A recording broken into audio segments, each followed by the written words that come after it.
presentation. Next up is Bradley Kelley with Gershman, Brickner, and Bratton.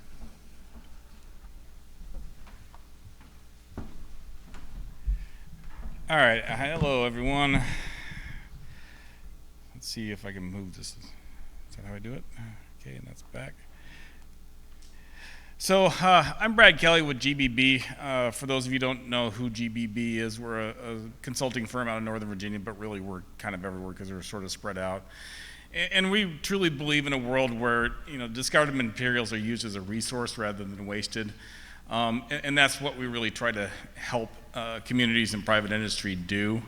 We don't build things. We're not an engineering firm. We do all the upfront legwork, the feasibility to help you guys out, to understand, hey, how much is this going to cost? Is it really going to work? Things like that. That's what we do. For anybody that didn't know, but that's my little sales speech. There we go. Now we'll get into my hitting the wrong button. Sorry. Okay, so let's talk a little bit about the state of disposal in the U.S. And we've heard quite a bit about it, so I'll go through it pretty quick. But if anybody has questions, we can go over it later. So everyone's always saying, okay, we're running out of landfill capacity. We're running out of landfill capacity. And this data is from 2019, so it's maybe a little bit old. But at the time, there was over 717 landfills, at least based on the data that I had there, that had over 1 million tons of capacity. So it's not necessarily we're actually running out completely. It just depends on where and what's your geography and what's your local situation. So sometimes the landfill space is more local than it is a regional issue. But one of the things is well, even if you have 1 million tons of capacity, if you're bringing in 10,000 tons per day, you only have 100 days left of capacity. So you're in a lot of trouble, right? So what is your actual capacity over the years, at least permitted capacity, mind you? And it turns out that there's actually quite a few landfills, almost 500, 454 that we have on this, that have less than 10 years of capacity. And if you have less than 10 years of capacity, you have to start figuring out, now, what are you going to do with your waste? Are you going to send it next door to your other county neighbors? Are you going to send it to the major regional landfill? Are you going to put it in a transfer station? Are you going to do something else? So the questions about your space are valid.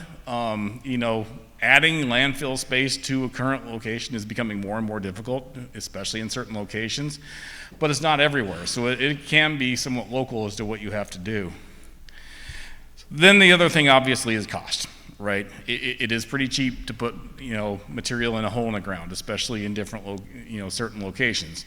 So when you're trying to make something new or do something new with your materials, how much is it going to cost per ton to actually process that material and do something else with it? And in certain locations, you certainly see in the Southeast, it's pretty cheap, to put stuff in landfill. And this is just listed tip fee. All of you know that if you actually have a fair amount of material that's fairly consistent, you're going to be paying a lot less than that. So that's the economics sometimes are not great, especially here in the U.S. We're trying to do other processing other processing with the material, getting more stuff out of it, because the economics really dictate that it's easiest to put it in a hole.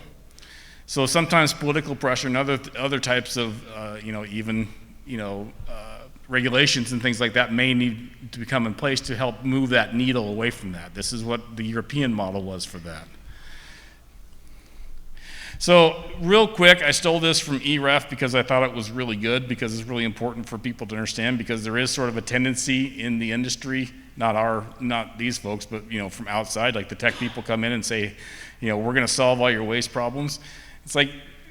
It's a little bit hard, because who owns the waste? Who controls the waste, right? You see here that in most cases, the entity that collects the waste now owns that waste and controls it. And they're going to tend to want to do what they think is the most economical for them, what's best for their customers and their bottom line. So it's really hard sometimes to say, the whole build it and they will come type thing, because the waste may not come to you because somebody else owns it. This is a real thing, especially for larger municipalities or counties. That's okay, who actually is controlling this waste and where is it going to go? Is it going where I want it to go? You see that the big info. Do I have the thingy there? Yeah. So if you're a large city, 200,000 people or more, that it's not very clear over there, but 200,000 people or more, a lot of them collect their own material. Therefore, they have control of it. But everybody else, They don't. That's almost all private collections, and now the private people have it, and they'll do what they kind of want with it. So the other one is the waste ownership by endpoint, and again, this is talking about the private side and the private landfills. About 37% of the landfills are privately owned, but about 70% of landfill material goes to these large privately owned landfills. So, and they're increasing because a lot of the smaller county landfills are filling up. No, they're not going to, be able to add on to it. So it goes again to a much larger, regional type landfill. So this is the type of thing when we're talking about where is the material going to come from, where are we going to get the material to be able to process it to do the things we want to do with it. These questions have to be answered first. So a little bit about MRF processing and some of the outputs from that. When we're talking about MSW material, your mileage may vary a little bit. In some senses, it's very different depending on where you are in the U.S., but in other times, the portions of it, the parts of it aren't always that different, especially if you're talking about, single-use packaging and single-use items. But it's really more in the other waste that you get the variability in MSW. Some places have more C&D than other places, depending on what collection and processing you have, things like that. So when we're talking about MSW, this is something we took in 2021 study that we did up in Kent County, Michigan. Very middle America, a fairly industrial area. They have a fairly robust recycling program, but there's still a lot of fiber in there, a lot of plastics in there. So this is a slide I like to show, especially when I'm talking to universities or something like that, because when they talk about their MSW, they're talking about what's over here, which looks like something that comes off the back of a MRF. And when I say no, this is actually MSW. When we're looking over here, this is dumped on the tip floor when we were doing the study there in Kent County, and I think there's like 7 or 8 doors in there. So when we're talking about MSW, we're not just talking about the light little fluffy stuff that you have in your garbage, your kitchen garbage can, right? No, so that's why the processing of this is actually pretty robust. To be able to deal with that type of material, you have to have equipment that's very robust and very able to handle a lot of different things. And talk to the vendors that are here. Certainly they can talk to you about their experience with MSW, and they're getting much better at doing it. This is a system that was in just north of Salt Lake City that CP actually put in. This is a fairly, what I would consider one of the smaller size systems for MSW. It had about 3 optical sorters in it, and they were doing a really good job.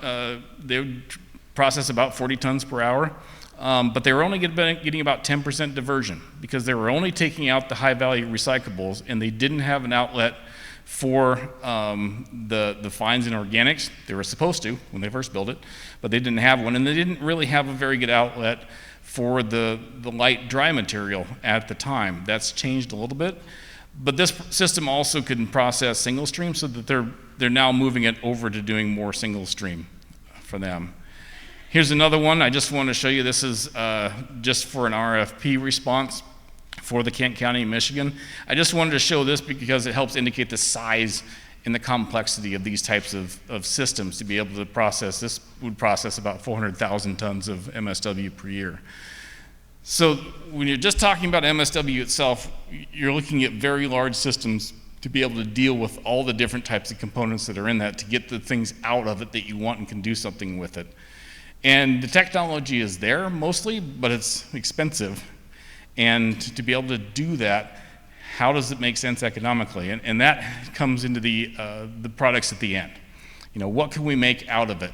If you're putting in a large system like this, and you're still putting 60% of the material back into landfill, it doesn't make sense. So getting that level of collection above that 50-60% actually makes these start to make sense economically, in at least most places. So the story of MSW processing in the US. Now, if you have a system that's highly automated, it has some optical units, and you're processing MSW, and I don't have you on here, please let me know afterwards. But I'm trying to keep this relatively up to date. And as you can see, California has quite a few, and they're still operating. Almost nobody else does. Repower South there down in South Carolina, they're plugging away, but I know that they're not processing at full capacity. I think they're doing as much single stream as they are doing the MSW. So this is kind of what we're facing. That a lot of these were built, and then a lot of these have failed. And the reason being is because the end markets weren't there for all the materials that were coming off. So that the end market sort of thing is really what's kind of key for this type of processing. So circular economy. Okay, I like talking about this because circular economy is a buzzword, and I get everybody likes to talk about circular economy. And so I always put this picture up because this is what everyone shows you in the circular economy. This is how circular economy works. No, it doesn't. This is actually what I came up with for the circular economy. Now, granted, I'm an engineer, so I have to make everything in AutoCAD, so please don't make fun of my graphics, because AutoCAD is not great for graphics, but at least he shows you the idea. And the idea here is, I have two lines, the upper line and the lower line here, that sort of show the normal linear progression of materials. The upper is for single-use items and packaging, the lower is for, durable goods and maybe like some of your short fiber goods, like tissue paper and stuff like that. So the reason I show it in this way is because there's a lot that can happen in between, the collection of the virgin material, the refinement, the manufacturing, your distribution, and then your consumer use and collection.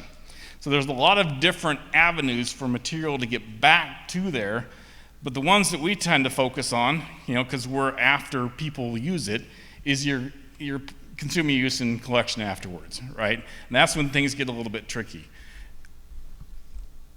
The pre-consumer recycling that comes back to your refinement here, they can control that pretty well because they know where it's coming from, and it's usually in large batches.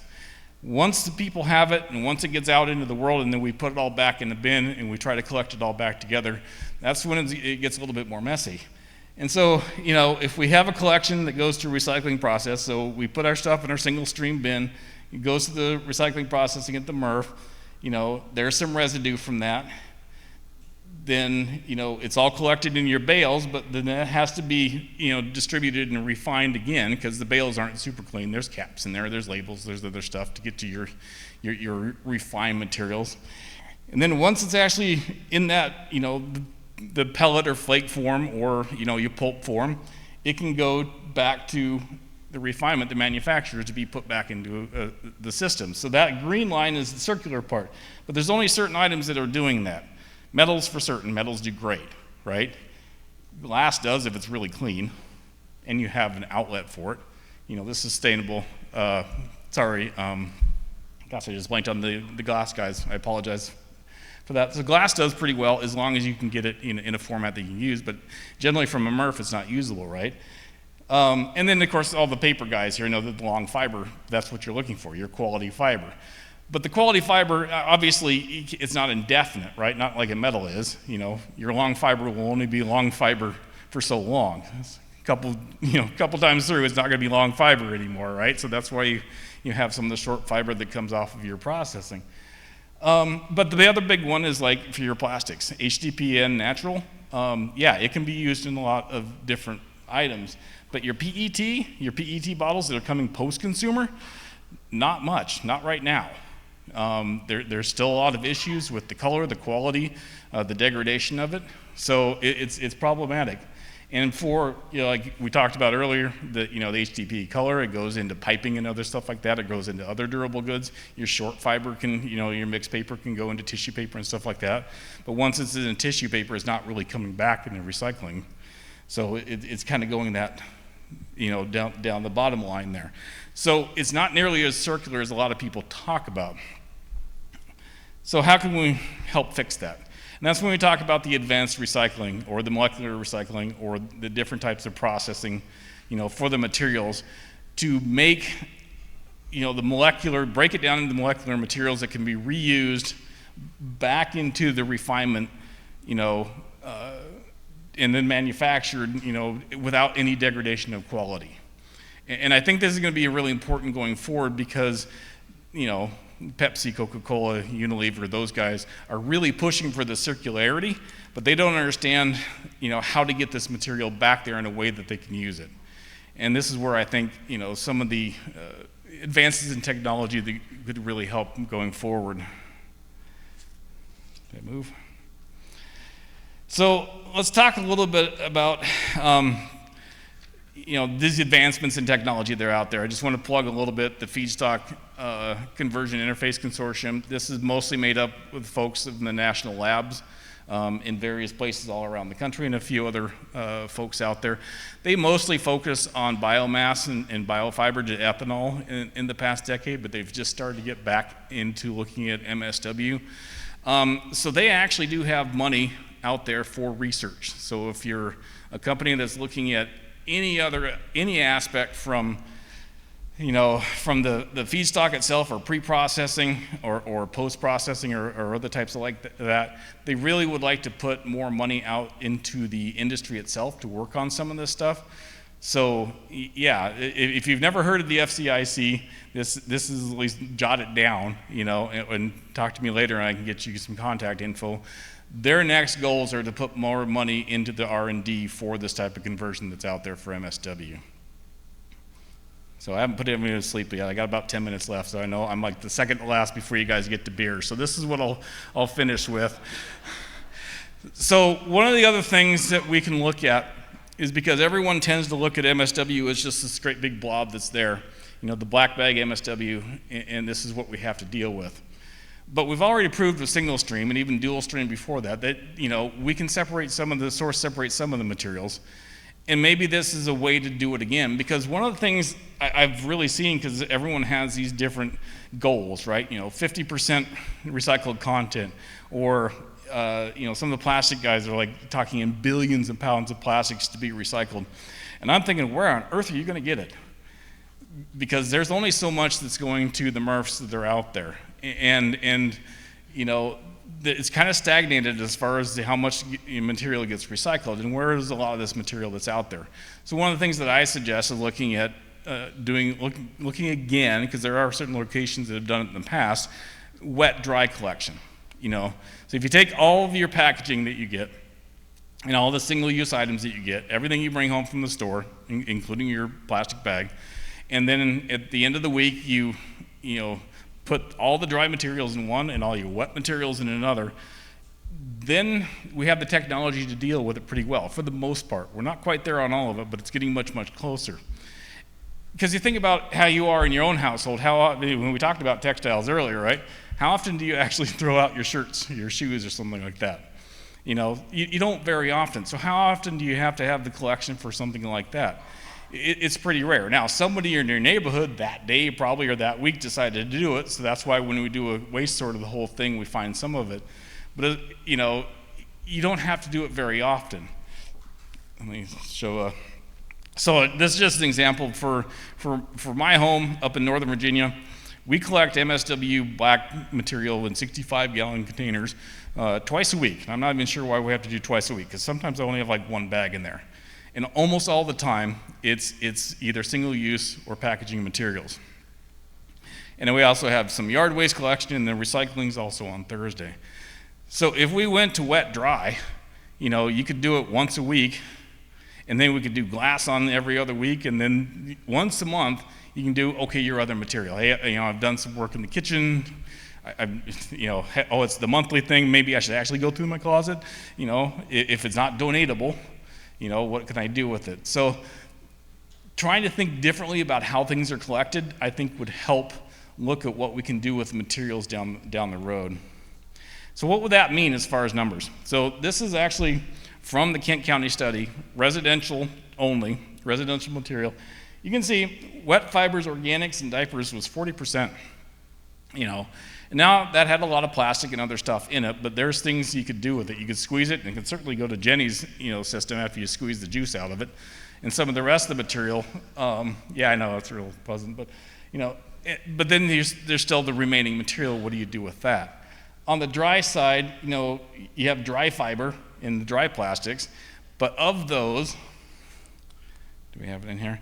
Yeah. So on the dry side, you have a lot of OCC and a lot of mixed fibers, but your recoverable plastics, your polypropylene, your HD, and your PET, you can see they're a pretty small amount. That other 17% of other plastics, that's something we have to think about, what can we do with that? And that's where the conversion can come in, right? And on the wet components, you see there, food waste, but diapers aren't really compostable. So doing something with that other material, is something we need to sort of look at. The folks like at Waste Away, their system would do great with this wet material. It'd do fantastic with that wet side. And I know Glenn's going to get up here and talk about that his system will take everything, but if his system took the rest of this material that we took the high value components off of, his end product would be really, really clean. So again, when we're talking about sort of looking at these end products, that's some of the things you run into with the MSW is it clean enough for me to do something with? Is it clean enough for me to sell again? And dividing it up a little bit like this takes out a lot of the components. Let me see if I can go back. Went wrong. Can I go back? Nope. Sorry. There we go. So separating it like that then narrows it down to we're looking at maybe 15% of these other wastes that are difficult to do things with, or can be dangerous to your end product. In the rest of your textiles, your metals, your wood waste, there's solutions for that out there. So now we're talking, you're talking 85% diversion at that number. Those are real numbers, big numbers that people saying, hey, when can we get to this? And this is one way to do it. So again, with the outputs that can happen, the coal biomass replacements, folks talked about that. Aviation fuel, that's another big, push from a bunch of different companies, but where is it going to come from? The other chemical materials, like I talked about, the molecular recycling to be circular. And also one thing I didn't talk about, but is actually really cool, is putting it into renewable building products. That's a new and growing area for these products. But again, it's only a fraction of that material. It's usually the film plastics and some of the fiber. So that's all I had. I know I talked really fast and a lot, so please feel free to reach out to me. I'll answer anybody's questions. I always do as part of being a consultant, I guess. So thank you very much.